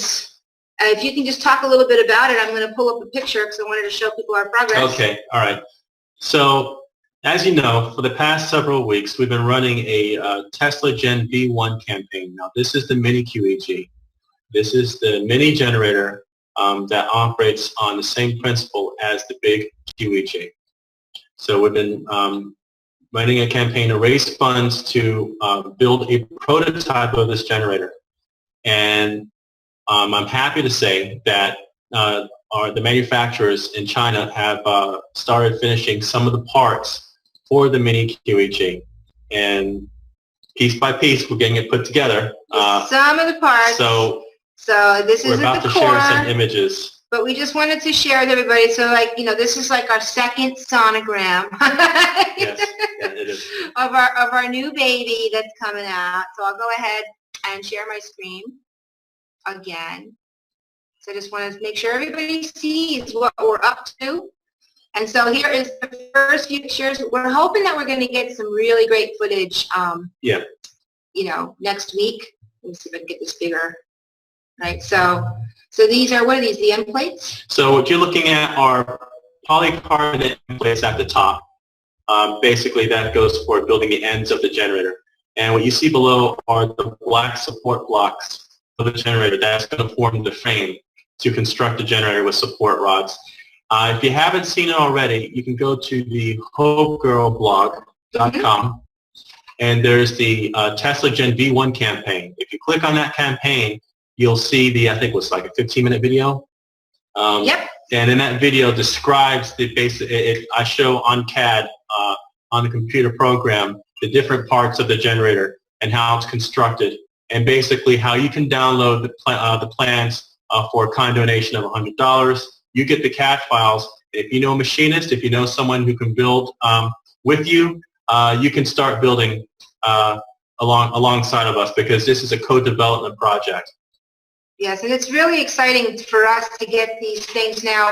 And I just want you to know that as we're building, what I'm going to be doing is, you know, filming everything I can, and I can almost hear my computer like panting out of breath, because I'm flying with my fingers and I'm doing everything I got to do to get these this footage out there. It takes a long time for me to create these films and upload them to YouTube, especially with our upload speed in Morocco. It takes, like, it's an overnight thing. Angela, who's on these shows with us in the background, she has been doing a ton of work to help with getting these videos up. And by the way, guys, we've got several different video platforms. I mean, we've got a Podbean account, we've got a Vimeo account, we've got a YouTube account. We're mirroring YouTube videos. So when we get this information together, we disseminate it out onto many different platforms to make sure that nobody can ever pull it down, nobody can ever suppress it, and it's always available to people everywhere that they can find us. So that's what we're doing, and I'm looking forward to making lots of videos of the work that we're doing here. And as the parts come in, and we're also going to be sending you some videos from China as they're putting them together. Yes. We're going to have the guys in China. We're going to record some of the calls with Skype. We'll see if we can do Skype with them. Can't guarantee it. We'll see if we can. Yeah, we'll try. Well, we do have one Skype call for another part from another Chinese manufacturer. Yeah, so yeah. This is really important, because you see those 3D images, and you can easily be fooled. Yes. Saying, oh, it's so big and fancy, it's this big 3D image, but what we're showing you is an actual photograph of actual parts that are actually being manufactured right now. It's real. It's not just a 3D image of a fake thing that, you know, that looks may or may nice, not happen. May or may not happen. So we only have a little over a week left for our campaign. Yes. So we're still at a little over $8,000 raised. It's been a little frozen. Yes. Yeah. There, not too much has come in the last couple of days. So if you can go ahead and make a donation to our campaign, that would be fantastic. And I just want you to know that whether we make our goal or we don't, we're still moving forward with this project. Maybe we just might not be able to do as many of the experiments that we wanted to do because we didn't make the whole campaign, but we're still moving forward. This is still happening, and this is going to be available for people who want real free energy in their homes. So that's why we're doing what we're doing. And so that's it. I think with that, we will we'll end just a couple minutes early. And thank you so much, everybody, for joining us. And we'll see you next week. We're bringing in a special guest for an interview, and we're going to talk about GEET technology. All right? Have a great night, everybody. All right, take care, everyone. Bye-bye. Bye. Thank you for tuning into CCN. This unique network is dedicated to free and independent media. CCN was created with the belief that information is the common heritage of all beings, which is why our live stream high-definition broadcast is easily accessible and free to view. If we want to change the world, we must first change the media. Having produced over 1,000 shows in 2015, which are all archived on YouTube, we look forward to bringing you more groundbreaking, cutting-edge information in 2016. For more information on what is on, please check out our broadcast guide for weekly updates. CCN broadcasts in multiple languages and features some key voices of our challenging times who are all in pursuit of a free, fair, just, sustainable world. CCN belongs to you, the people, and it is up to you all to keep this network on the air. Please contribute to the Network Support Fund or visit the CCN shop. We thank you all for supporting free and independent media.